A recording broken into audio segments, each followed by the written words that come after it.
So you've decided to start a new job in a gate facility. Well, here's some tips to help you get settled in. Before entering the facility, you'll need to choose your job. Each job offers different starting stats and typically provides an EXP boost for its related specialty. More importantly, jobs also determine how many trait points you start with, which is the more important detail. As once you've selected a job, you'll be prompted to pick positive and negative traits. Unlike stats, these traits can only be selected during character creation, making them especially important. For positive traits, I highly recommend Fanny Pack and Wrinkly Brain Meat, as both offer major quality of life improvements. For negative traits, avoid Fear of Violence and Slow Learner, since they directly hinder your skill progression and can have lasting consequences. Beyond that, trait and job selection largely comes down to personal preference, so feel free to experiment with combinations that suit your playstyle. That said, Lab Assistant and Summer Intern are generally the best job choices due to the abundance of trait points. In contrast, Defense Analyst is arguably the worst, offering very few points and forcing you to take Slow Learner.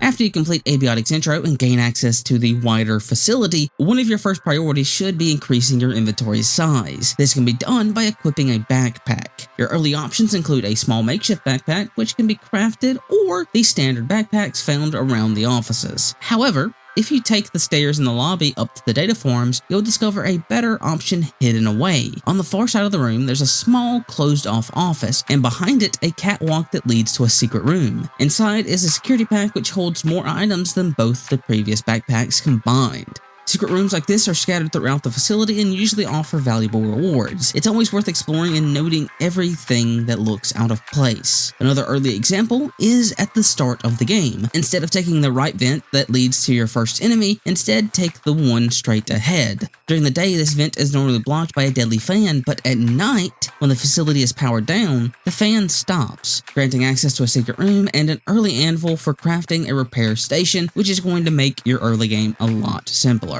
The first major obstacle you'll face in the facility is the security bots. These nocturnal enemies are among the most dangerous foes in the early game. Unfortunately, you can't simply avoid them, as you'll need to defeat at least 3 to collect their CPUs to craft the hacking pad. Thankfully, there's a remarkably easy way to deal with them, one that can be executed within the first 5 minutes of entering the facility. You'll need 1 energy brick, 1 pipe, 1 scrap metal, and 1 can of oil, which can be found in the break room. With these materials, you can craft a Chopinator, which is going to do the heavy lifting for you. Head to a security bot charging station, like the one in the lobby during the day, and place the Chopinator nearby. Once that's done, head to the nearest power outlet and use tech scrap to run a wire from the outlet to the Chopinator. Once powered, attack the charging station until the security bot wakes up, then head behind the Chopinator and let it do the fighting for you. Afterwards, make sure to repair the Chopinator with your hammer, collect your loot, and then repeat the process until you have all the CPUs you need. Some of the most impactful quality of life improvements can be obtained from the crafting bench. It's far more than a simple crafting station. By just placing and powering a bench, you prevent nearby enemies from spawning, making it ideal for base building and securing key locations. Additionally, benches can be upgraded to provide powerful passive effects such as healing, event defense,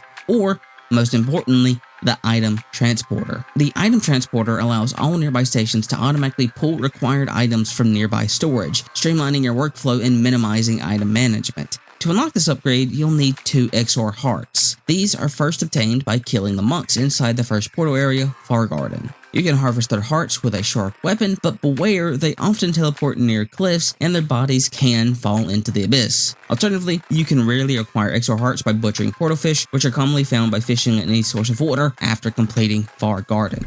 The last major thing that you'll want to know when starting out is how to level some of the game's more time-consuming skills. For crafting, you'll want to make water bottles, which cost 1 plastic, and when salvaged, return that 1 plastic, which allows you to craft infinitely. For sneaking, return to the first carbuncle you encountered, crouch near it, and go AFK.